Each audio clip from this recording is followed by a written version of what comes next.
Kita mulai dari nomor 1. Tanaman kaktus merupakan tanaman yang hidup di daerah kering dengan memiliki ciri khusus, yaitu Oke, kita lihat dulu gambar dari tanaman kaktus. Tanaman ini biasanya berhabitat di daerah gurun atau tempat yang kering. Karena kaktus hidup di daerah gurun atau tempat kering, maka dia harus melakukan adaptasi morfologi atau adaptasi bentuk tubuh supaya dia dapat tetap bertahan hidup pada kondisi yang kering. Kita lihat bentuk adaptasinya pada bagian ini, yaitu adalah daun yang menyerupai duri. Bentuk daun yang menyerupai duri berfungsi untuk mengurangi penguapan air. Kemudian kita lihat pada bagian batangnya.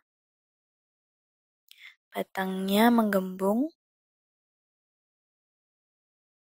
dan terdapat lapisan lilin di permukaannya. Tujuannya berfungsi untuk mempertahankan kadar air pada bagian batang, sehingga dapat pula menghambat proses penguapan. Kemudian kita lihat juga pada bagian akar di dalam tanahnya, ternyata memiliki akar yang panjang, yang bertujuan untuk mendapatkan air yang terletak cukup dalam. Oke, sekarang kita lihat di pilihan. Pada pilihan A, salah. B, daun lebar juga salah.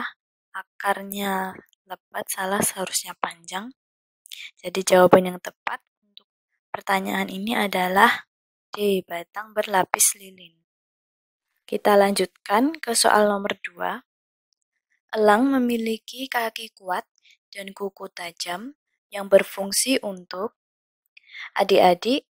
Elang merupakan hewan pemakan daging atau yang biasa kita sebut dengan hewan karnivora. Elang biasanya memangsa hewan yang lebih lemah seperti ayam, kelinci, atau tikus. Untuk mencengkram atau memangsa hewan tersebut, elang memiliki kaki yang kuat dan kuku yang tajam, supaya dalam memangsa hewan-hewan tersebut, elang akan lebih mudah mendapatkannya. Sehingga kita dapat menjawab soal ini. Jawaban yang tepat adalah A, mencengkram mangsa. Soal nomor 3, perhatikan gambar kelompok hewan berikut. Berdasarkan jenis makanannya, hewan-hewan tersebut dimasukkan ke dalam satu kelompok. Contoh hewan lain yang termasuk ke dalam kelompok hewan tersebut adalah, pada gambar kita bisa melihat terdapat gambar harimau, kucing, dan elang. Nah, ketiga hewan tersebut dikelompokkan berdasarkan jenis makanannya, yaitu sebagai hewan pemakan daging atau biasa disebut karnivora. Nah, kita lihat pilihan jawaban yang tersedia. Ada tikus, beruang, gajah, dan ular. Dari keempat pilihan ini, yang paling memungkinkan pemakan daging adalah beruang atau ular. Nah, tapi kita kembali lihat yang termasuk kelompok karnivora adalah beruang. Karena jika ular adalah termasuk hewan reptil. Sehingga jawaban yang paling tepat adalah B, beruang. Perhatikan soal nomor 4 ya, adik-adik. Pada ekosistem padang rumput, terdapat rantai makanan, belalang, kemudian katak, lalu ular, dan elang. Nah, apabila katak punah, maka yang akan terjadi Di sini adik-adik harus bisa menentukan apabila katak punah, maka makanan untuk ular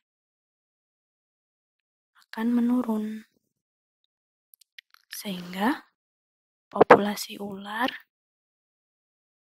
akan menurun dan menyebabkan ular punah. Nah, sementara itu, akibat yang terjadi pada belalang adalah pemangsa belalang akan berkurang, yaitu katak, sehingga populasi belalangnya akan tetap tinggi. Jadi, jawaban yang paling sesuai adalah belalang berkembang pesat dan ular punah. C. Baiklah adik-adik, kita lanjutkan ke soal nomor 5. Perhatikan rantai makanan berikut. Untuk melengkapi rantai makanan tersebut, hewan yang dapat menempati X adalah, adik-adik kita amati bersama rantai makanan ini. Terdapat tumbuhan padi sebagai produsen, kemudian hewan X sebagai konsumen tingkat 1, kemudian ular sebagai konsumen tingkat 2, dan elang sebagai konsumen tingkat 3 atau konsumen puncak. Hewan X merupakan hewan yang memakan padi. Kemudian selain itu hewan X ternyata dapat dimangsa oleh ular. Kita lihat pada pilihan terdapat hewan katak, ulat, kucing, atau tikus. Oke, kita lihat untuk hewan katak, dia tidak mungkin memakan padi. Karena katak termasuk hewan omnivora, yaitu pemakan serangga. Kemudian kita lihat pada ulat, ulat memungkinkan untuk memakan padi, namun ulat tidak dimangsa oleh ular, sehingga ulat tidak cocok sebagai hewan X. Kemudian kita lihat kucing. Kucing tidak memakan padi karena kucing adalah hewan karnivora atau pemakan daging. Berarti kucing juga salah. Kemudian kita lihat untuk hewan yang terakhir yaitu tikus. Tikus memakan padi, serta tikus juga dapat dimangsa oleh ular. Nah, jadi jawaban yang tepat untuk soal ini adalah D. Hewan X adalah hewan tikus. Soal nomor 6. Benalu menempel pada pohon mangga. Hubungan antara kedua tumbuhan tersebut adalah, baiklah adik-adik, sebelum kita menjawab soal ini, kita pelajari kembali tentang hubungan antara dua atau lebih makhluk hidup yang kita sebut sebagai simbiosis. Macam-macam dari simbiosis antara lain simbiosis mutualisme, simbiosis komensalisme, dan simbiosis parasitisme. Simbiosis mutualisme yaitu hubungan dua atau lebih makhluk hidup di mana satu pihak untung dan yang lainnya juga mengalami keuntungan. Jadi semuanya untung. Kemudian simbiosis komensalisme yaitu satu pihak diuntungkan dan yang satu pihak lainnya tidak diuntungkan atau tidak dirugikan. Kemudian simbiosis parasitisme yaitu hubungan di mana satu pihak untung, sedangkan pihak yang lain dirugikan. Oke, kita lihat pada soal, yaitu hubungan antara benalu yang menempel pada pohon mangga. Dalam kasus ini, benalu akan menyerap zat makanan dan nutrisi yang terdapat pada pohon mangga, sehingga pohon mangga akan kehilangan nutrisinya. Jadi bisa kita simpulkan bahwa benalu mengalami keuntungan karena mendapat nutrisi dari pohon mangga, sedangkan pohon mangga mengalami kerugian karena kehilangan nutrisi.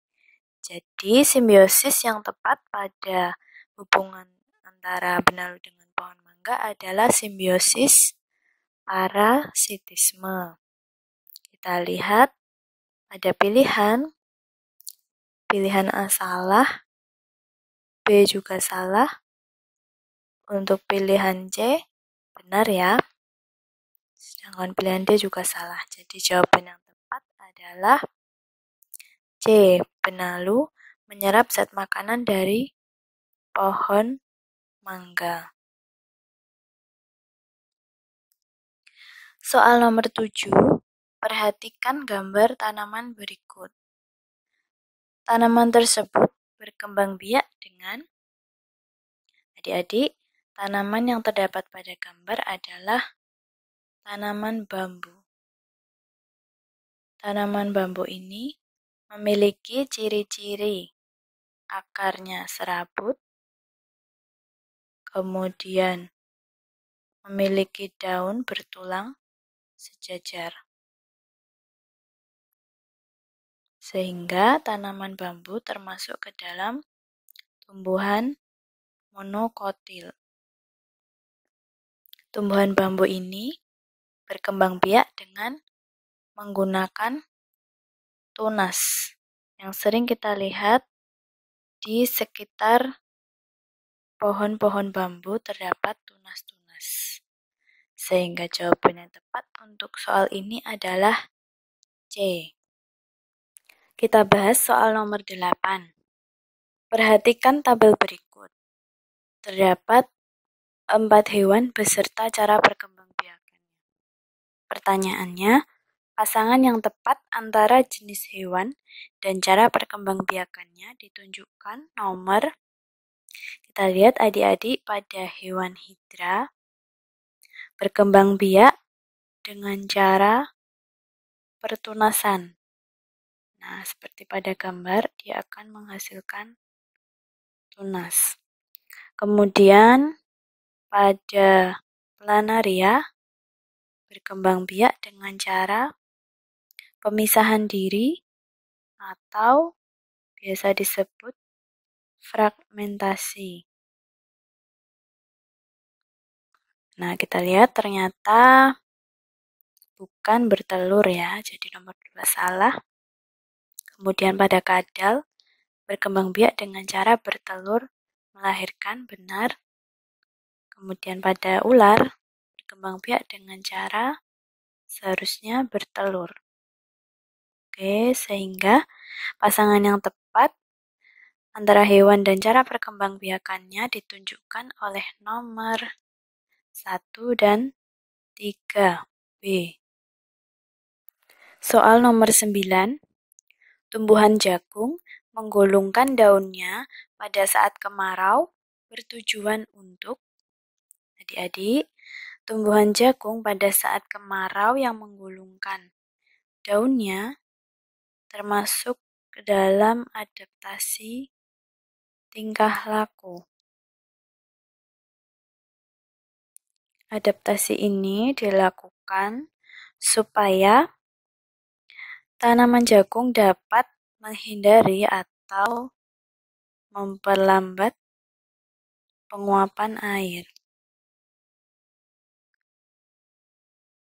Ketika air yang menguap sedikit, maka tumbuhan jagung tersebut akan tetap dapat menghemat air di dalam tubuhnya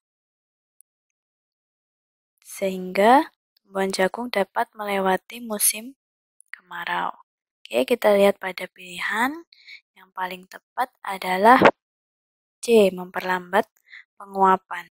Soal nomor 10, pasangan yang tepat antara hewan dan cara adaptasinya ditunjukkan oleh, kita lihat pada pilihan A, bunglon memutuskan ekornya. Salah, karena seharusnya bunglon akan beradaptasi dengan cara mengubah warna kulitnya sesuai dengan tempat lingkungan dia berada. Cara adaptasi ini disebut dengan mimikri. Kemudian pada pilihan B, jangkrik memiliki kaki depan kuat dan besar. Salah, seharusnya jangkrik memiliki adaptasi pada bentuk mulutnya, yaitu memiliki bentuk mulut penggigit dan pengunyah. Oke, kita lanjutkan pada pilihan C. Burung pelikan memiliki paruh pendek dan kuat. Salah juga, seharusnya burung pelikan memiliki bentuk paruh yang besar untuk memudahkan dalam menciduk ikan di air. Kemudian pada pilihan D, itik memiliki paruh bentuk sudut. Benar, karena dapat mempermudah itik mencari makanan di tempat yang berlumpur. Jadi jawaban yang tepat adalah D. Kita lanjutkan ke soal nomor 11. Tanah yang gundul di lereng pegunungan sering longsor. Untuk mencegah hal tersebut dilaksanakan, adik-adik, tanah longsor yang terjadi di pegunungan salah satunya disebabkan oleh tanah yang gundul. Kita lihat pada bagian yang terdapat rumah ini, pada mulanya pasti terdapat pohon-pohon yang besar, kemudian terjadi penggundulan dan dibangun rumah. Sehingga ketika terjadi hujan yang cukup lebat, maka pada bagian tanah ini tidak kuat sehingga terjadi kelongsoran. Apa fungsi dari pohon-pohon tersebut yang ditanam di pegunungan? Pohon-pohon yang berada di lereng pegunungan seharusnya itu berperan dalam penyerapan air karena pohon-pohon besar berkayu cenderung dapat menyerap air lebih efektif.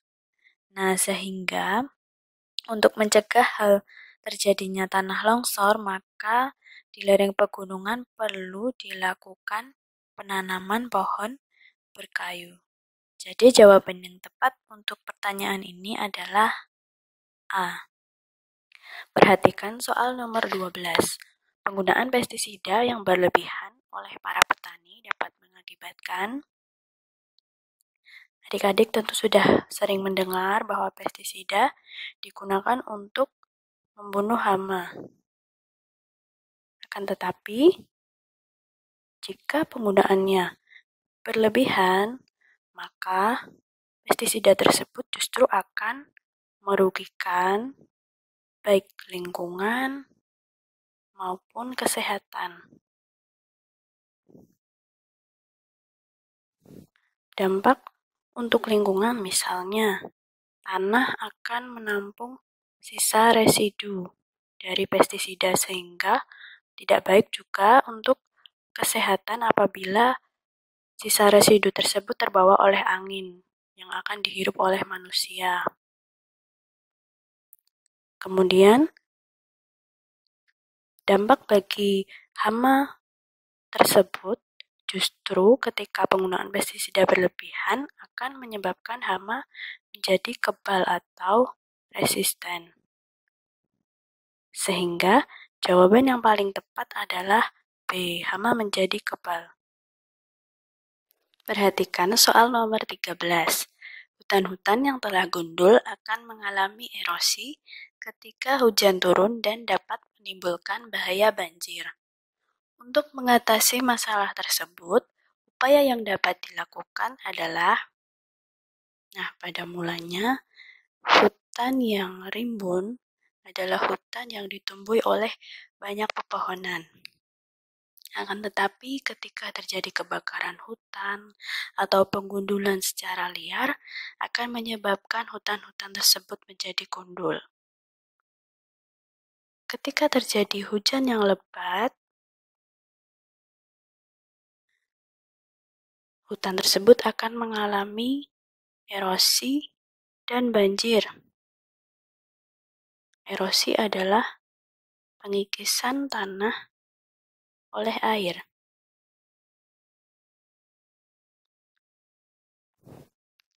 Artinya, ketika hujan, air yang turun sampai ke permukaan tanah tidak dapat diserap oleh tanah sampai jauh ke bagian terdalam tanah, sehingga juga dapat menyebabkan banjir. Maka, upaya yang dapat dilakukan untuk mencegah erosi dan banjir perlu penanaman kembali pohon-pohon yang istilahnya adalah reboisasi. Apabila hutan dibangun perumahan atau membuat tanggul penahan air atau mengubah hutan menjadi sawah, tidak dapat menyelesaikan masalah erosi dan banjir karena ketiganya tidak mampu menyerap air. Berbeda halnya dengan pohon yang mampu menyerap air, terutama pohon berkayu, karena akarnya cukup kuat untuk menyerap air. Sehingga jawaban yang paling tepat adalah B, melakukan reboisasi. Soal nomor 14, fungsi akar pada tanaman ketela pohon adalah, adik-adik, akar yang terdapat pada tanaman ketela pohon berfungsi sebagai tempat menyimpan cadangan makanan. Karena pada akar tersebut terjadi modifikasi bentuk, yaitu menjadi umbi akar. Kemudian selain itu, bagian akar ketela pohon terdapat rambut-rambut atau bulu akar yang berfungsi sebagai alat menyerap air dan zat hara. Kemudian pada tanaman ketela pohon, alat perkembangbiakan secara vegetatifnya yaitu dengan menggunakan batang. Oke, sekarang kita lihat pada pilihannya. Fungsi akar yang paling tepat adalah D, menyerap zat hara dalam tanah dan menyimpan cadangan makanan. Kita lanjutkan ke soal nomor 15. Kulit manggis dimanfaatkan bagi kehidupan manusia untuk, oke adik-adik, kulit manggis ternyata banyak dimanfaatkan sebagai obat-obatan herbal. Kenapa? Karena di dalam kulit manggis ini terdapat kandungan senyawa-senyawa antioksidan yang baik untuk sistem kekebalan tubuh dan sebagai antibakteri. Sehingga jawaban yang tepat untuk pertanyaan soal ini adalah A, obat-obatan herbal. Soal nomor 16. Pada saat ini sedang terjadi wabah penyakit demam berdarah yang disebabkan oleh nyamuk. Tahap daur hidup nyamuk yang paling merugikan manusia terjadi pada... Nah, adik-adik pasti masih ingat ya bahwa nyamuk mengalami metamorfosis sempurna yang diawali dengan menghasilkan telur, kemudian telur akan menetas menjadi larva yang sering kita dengar istilahnya adalah jentik-jentik nyamuk. Kemudian larva akan berkembang menjadi pupa. Setelah itu akan berkembang lagi menjadi nyamuk dewasa atau imago. Nah, fase yang paling merugikan manusia terjadi pada fase nyamuk dewasa karena pada nyamuk demam berdarah akan menyebarkan bibit penyakit melalui gigitannya. Yang sering kita dengar istilahnya adalah demam berdarah denggi. Sehingga jawaban yang paling tepat adalah D, fase imago. Soal nomor 17. Perhatikan gambar kerangka manusia berikut. Arah gerakan yang dilakukan oleh sendi X adalah, sendi yang ditunjuk oleh huruf X merupakan persendian antara tulang paha dengan tulang gelang panggul.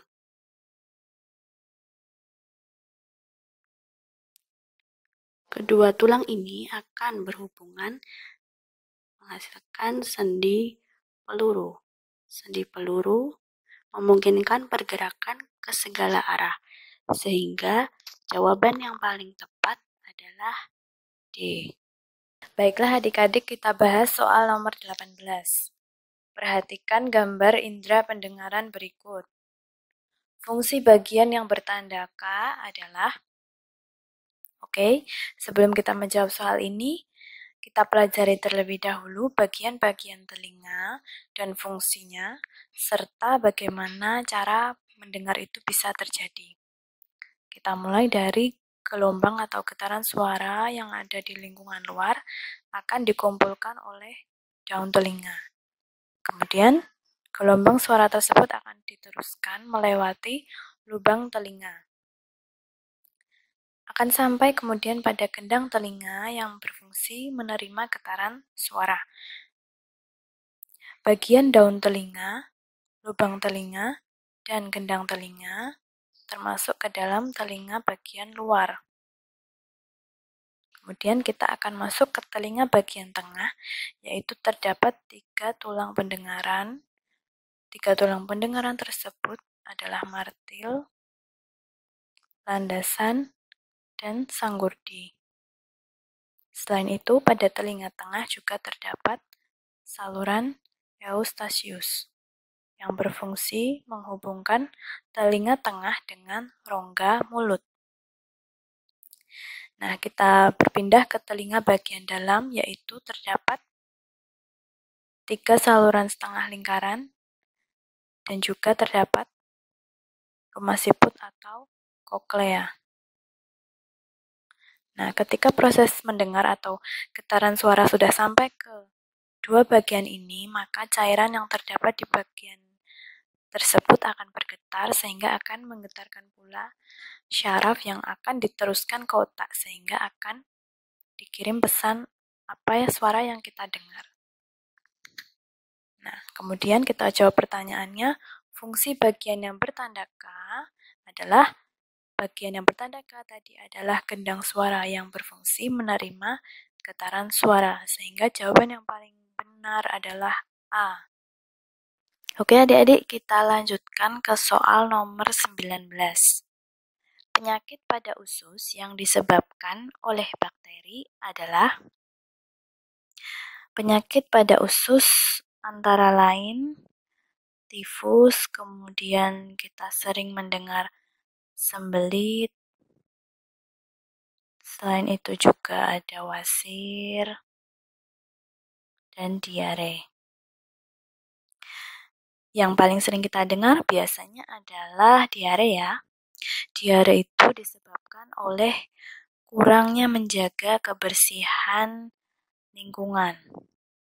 Atau juga bisa disebabkan ketika kita makan, kita kurang memperhatikan kebersihan dari makanan yang kita makan. Sehingga bisa saja makanan tersebut sudah terdapat bakteri atau virusnya. Oke, kemudian yang sering kita dengar lagi, misalnya sembelit ya. Sembelit itu termasuk penyakit yang disebabkan karena pola makan yang tidak teratur atau kurang baik. Ya, pola makan kurang teratur.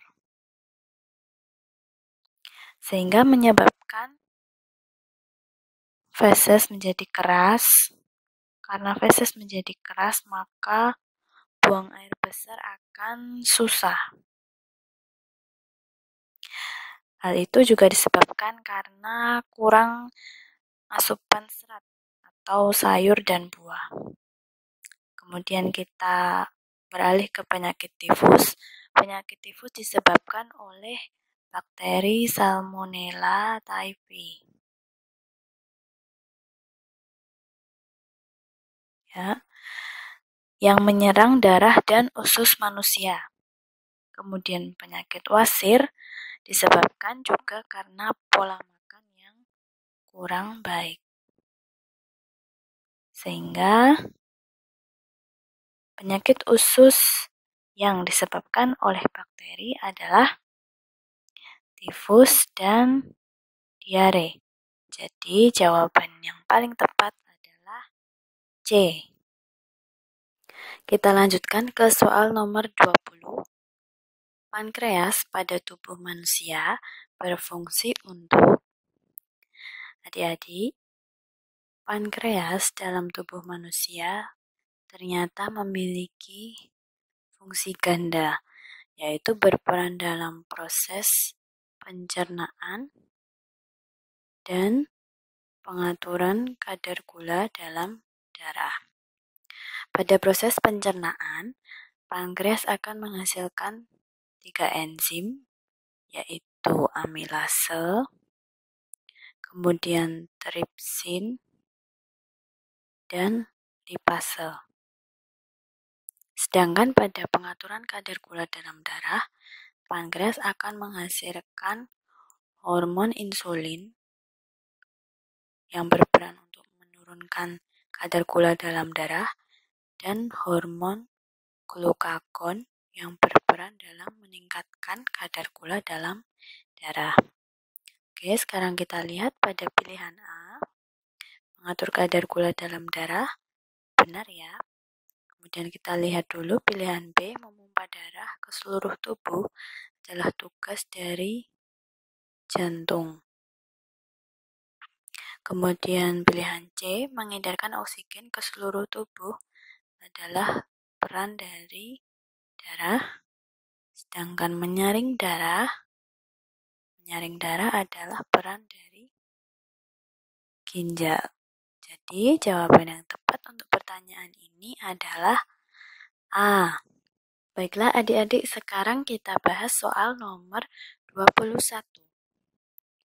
Perhatikan gambar berikut. Tabel yang menunjukkan pasangan yang tepat antara benda dan sifat-sifatnya adalah, adik-adik, kita kelompokkan terlebih dahulu ketiga benda tersebut. Yang pertama adalah pisau. Pisau termasuk ke dalam benda berwujud padat.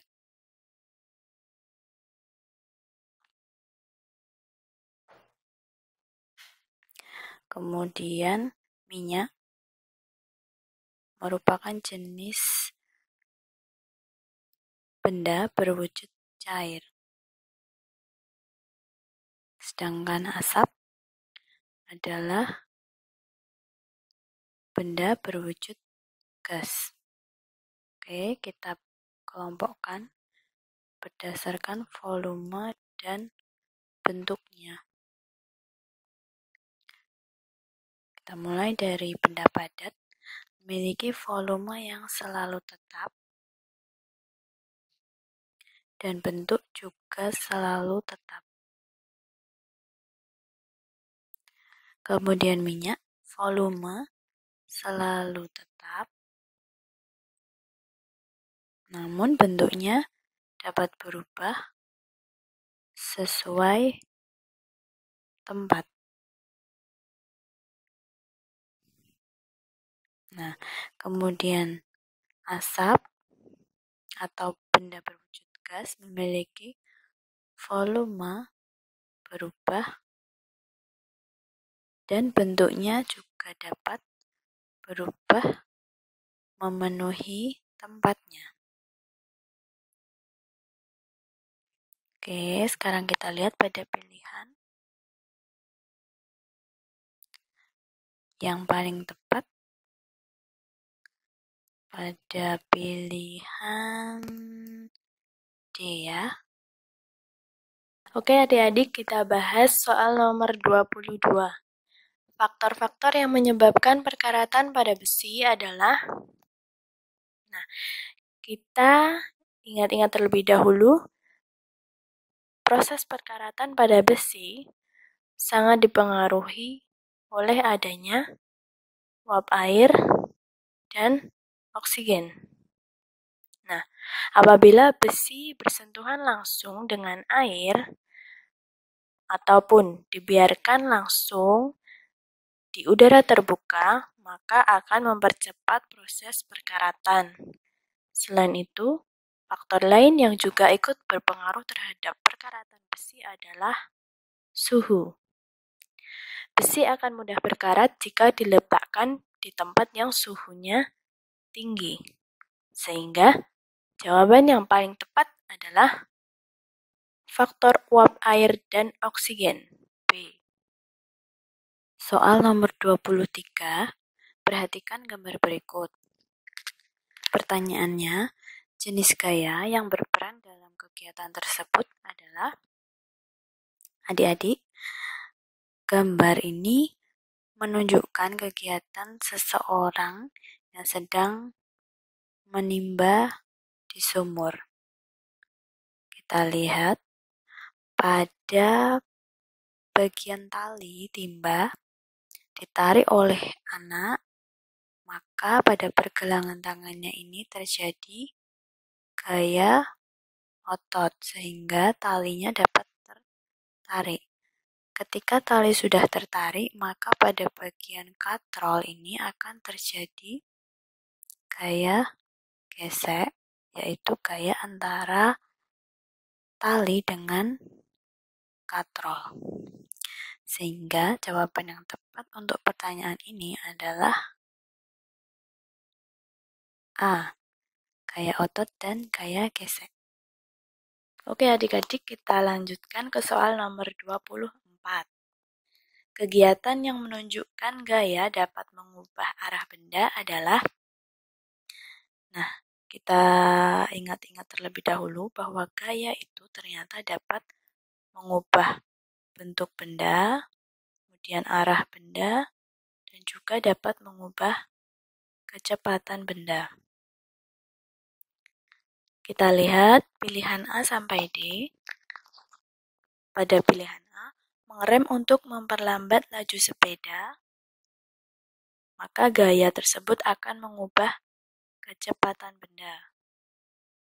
Karena pada mulanya, sepeda yang melaju kencang direm, maka kecepatannya akan berubah menjadi lebih lambat.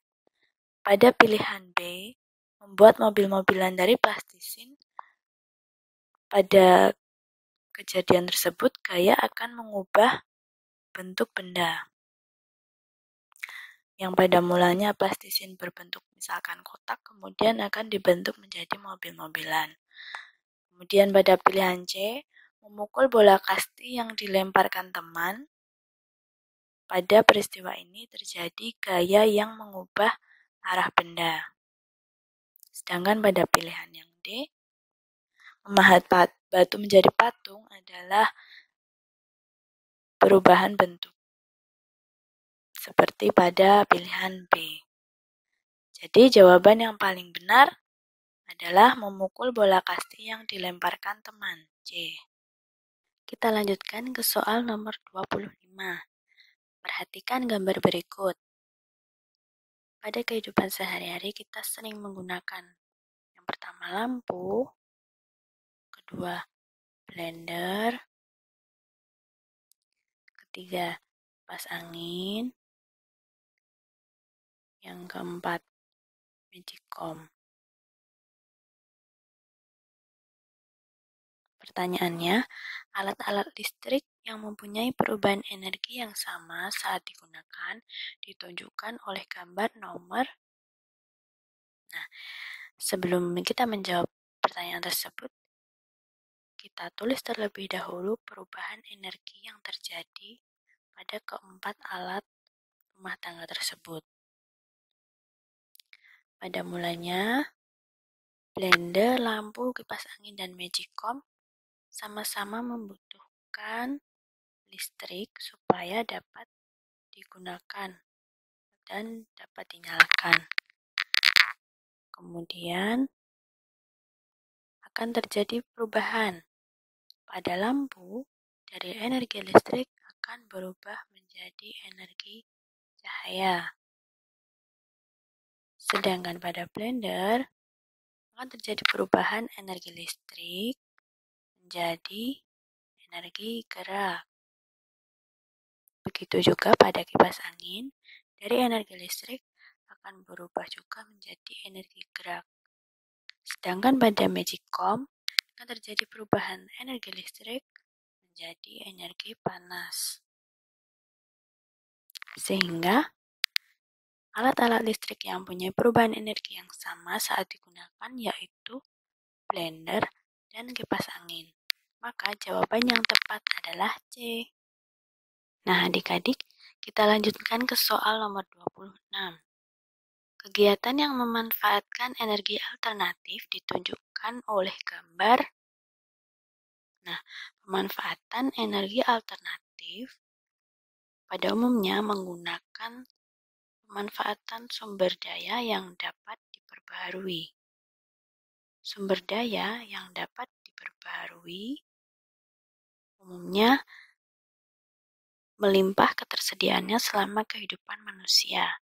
Contohnya air, angin, dan lain-lain yang ketersediaannya cukup melimpah di bumi.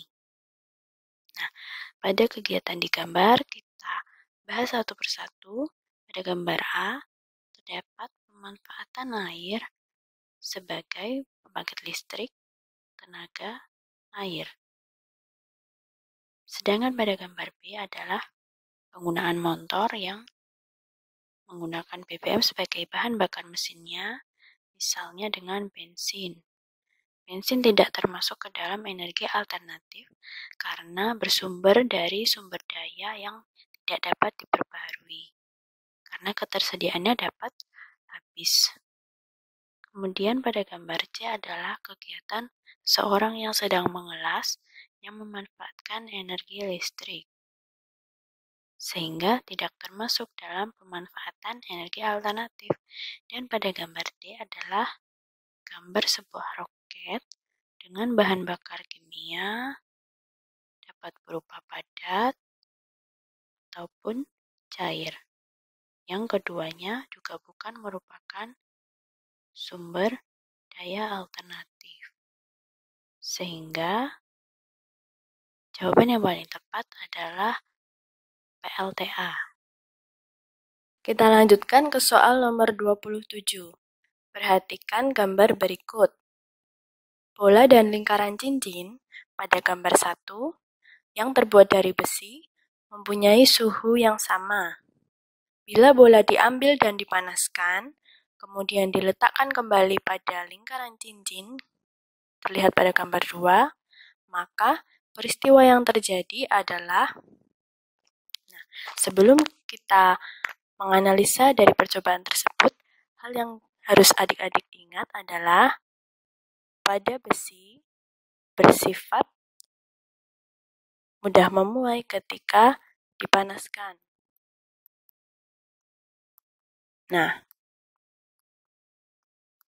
kita analisa dari percobaan tersebut pada bola besi yang dimasukkan ke lingkaran cincin pada gambar 1 sebelum dipanaskan, bola tersebut dapat masuk. Nah, kemudian diambil lalu dipanaskan, akan terjadi pertambahan volume karena terjadi pemuaian sehingga bola menjadi lebih besar. Kemudian dikembalikan lagi ke lingkaran cincin, maka bola tersebut tidak dapat masuk karena volumenya sudah bertambah. Sehingga jawaban yang paling tepat adalah bola tidak masuk karena bola memuai. B. Adik-adik, kita lanjutkan ke soal nomor 28. Perhatikan daftar benda berikut.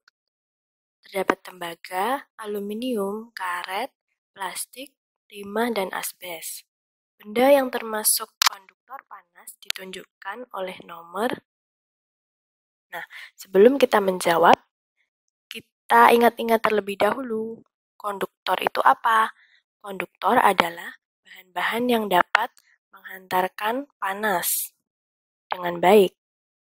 Nah, sementara itu, terdapat pula lawannya yaitu isolator. Isolator berarti bahan-bahan atau benda-benda yang kurang baik menghantarkan panas. Nah, dari keenam pilihan benda-benda tersebut, kita tentukan satu persatu yang termasuk konduktor panas, antara lain tembaga, kemudian aluminium juga termasuk, sedangkan karet termasuk isolator, bukan konduktor. Lalu plastik juga sama, termasuk isolator, bukan konduktor. Lalu timah adalah konduktor panas yang baik, dan asbes bukan termasuk konduktor yang baik, termasuk isolator. Sehingga benda-benda yang termasuk konduktor panas yang baik ditunjukkan oleh nomor 1, 2, dan 5. Jawabannya adalah B. Baiklah adik-adik, kita lanjutkan ke soal nomor 29. Perpindahan panas secara radiasi terjadi dalam peristiwa. Nah, kita sebutkan dulu 3 macam perpindahan panas yang sering terjadi. Yang pertama ada konduksi. Yang kedua ada konveksi. Dan yang ketiga radiasi. Konduksi adalah perpindahan panas melalui zat perantara, namun tanpa disertai perpindahan bagian zat tersebut. Contohnya adalah ketika kita memanaskan batang besi di atas nyala lilin. Pada peristiwa ini, yang mengalami panas adalah besinya saja, langsung dari apinya. Dan api terkena pada bagian besi. Kemudian, konveksi adalah perpindahan panas melalui zat penghantar yang disertai dengan perpindahan bagian zat tersebut. Contohnya, ketika kita memanaskan air yang diberikan di wadah panci, maka air tersebut akan mendidih karena terdapat penghantar panci yang ikut terjadi pemanasan. Sedangkan radiasi adalah perpindahan panas tanpa memerlukan zat perantara. Jadi perpindahannya langsung terpancarkan dari sumber panasnya. Contohnya adalah ketika ada seseorang yang duduk di dekat api unggun, maka dia langsung akan merasakan panas, langsung terpancar ke permukaan tubuhnya. Sehingga pada pilihan kita dapat melihat peristiwa yang terjadi adalah menjemur padi di terik matahari karena matahari akan langsung mengenai padi sehingga padi menjadi kering. Jawabannya adalah D. Nah adik-adik, kita lanjutkan membahas soal nomor 30. Kelompok alat musik yang dibunyikan dengan cara ditiup adalah, nah, kita lingkari saja alat-alat musik yang dibunyikan secara ditiup. Kita urutkan satu persatu dari pilihan yang A. Gitar tidak termasuk karena dipetik, rebab digesek, trompet benar. Berarti jawaban A salah.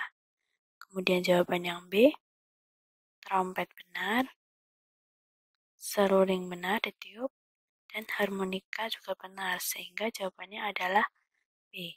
Kita lihat dulu untuk menentukan kepastiannya.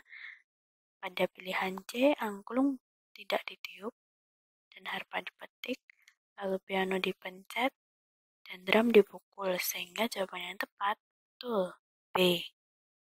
Adik-adik, kita lanjutkan ke soal nomor 31. Perhatikan gambar. Manakah gambar bayang-bayang orang tersebut yang tepat saat matahari telah berpindah posisinya? Nah, ketika cahaya mengenai tubuh seseorang, maka cahaya tidak dapat menembus orang tersebut, sehingga terbentuklah bayangan yang berada tepat di arah yang berbeda dari arah datangnya matahari. Nah, pada gambar A, terdapat cahaya matahari dari belakang kemudian tidak dapat menembus sehingga menghasilkan bayangan di depannya. Benar, jawaban B salah karena arah datangnya cahaya matahari dan bayangannya searah, salah. Dan begitu pula juga dengan D, ini sama, salah. Sedangkan pada C, seharusnya bayangan yang terbentuk adalah di samping. Maka jawaban yang paling tepat adalah A. Nah, adik-adik, kita lanjutkan ke soal nomor 32. Perhatikan gambar berikut. Pada gambar terdapat percobaan penggunaan lampu dari sensor. Peristiwa yang tampak pada gambar menunjukkan sifat cahaya. Nah, kita perhatikan dulu. Pada percobaan ini terdapat senter yang dinyalakan, kemudian akan menghasilkan bayangan di cermin yang pertama, menghasilkan bayangan berbentuk bulat. Yang ini berarti bahwa cahaya bersifat merambat lurus.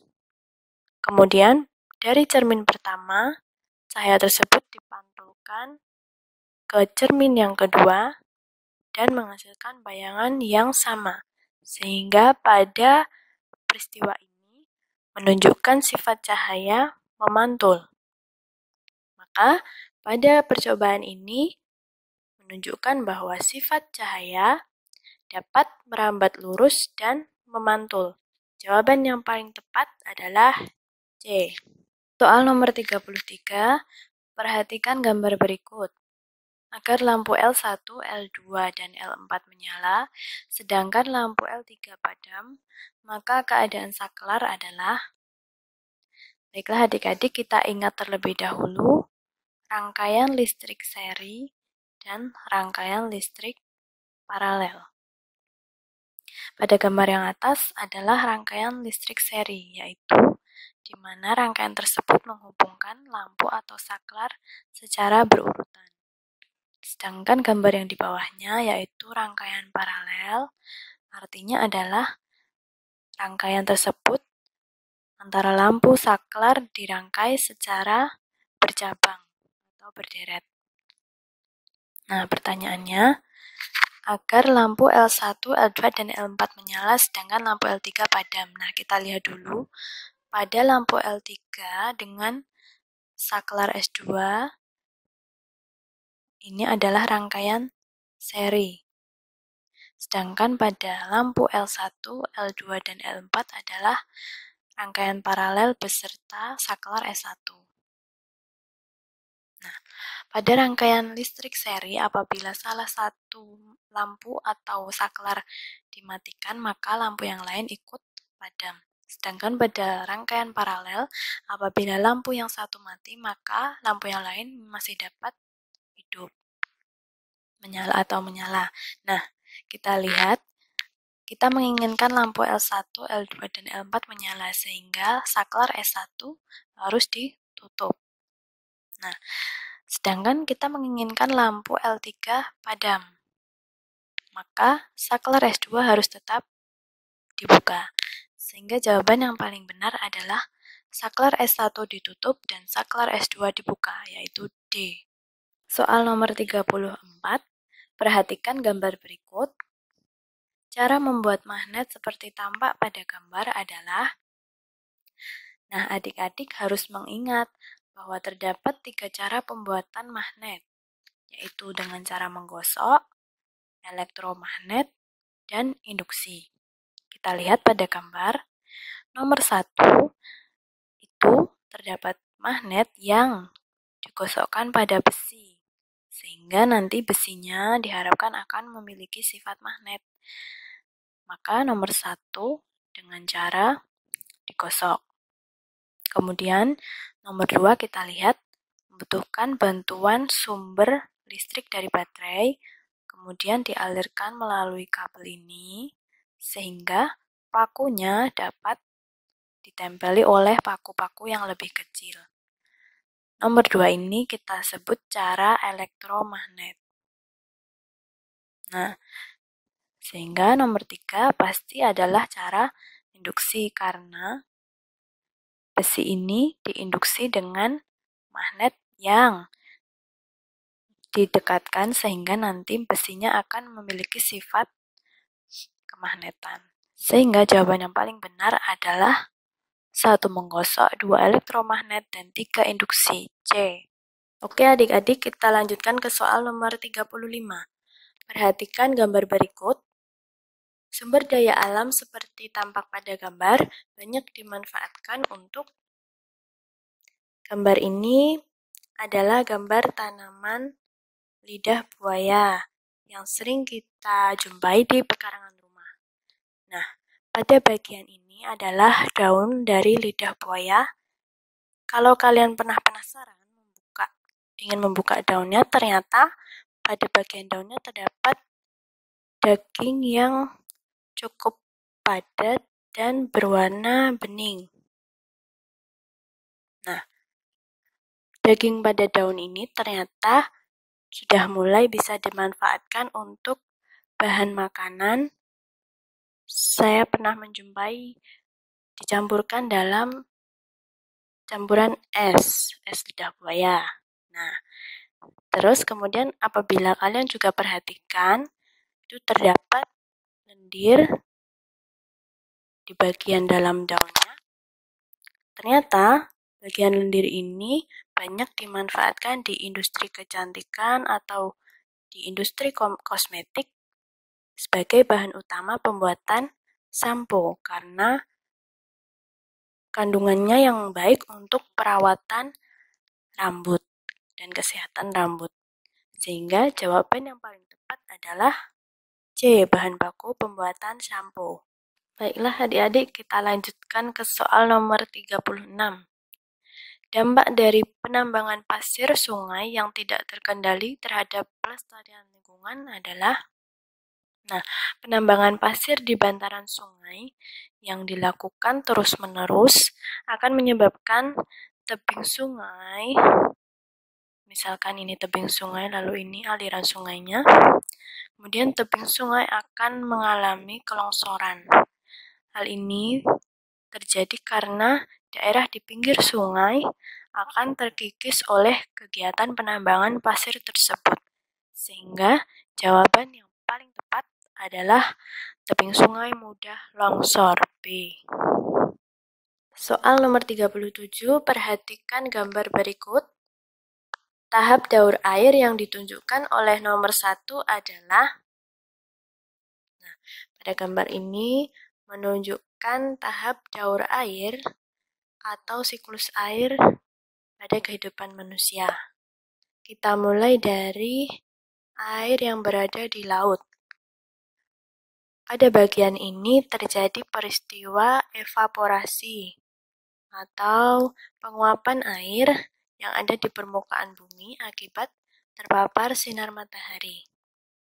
Air yang menguap dari permukaan laut tersebut kemudian akan menyebar dan ketika sampai pada suhu udara yang rendah akan terjadi pengumpulan titik-titik uap air dan berubah menjadi partikel es.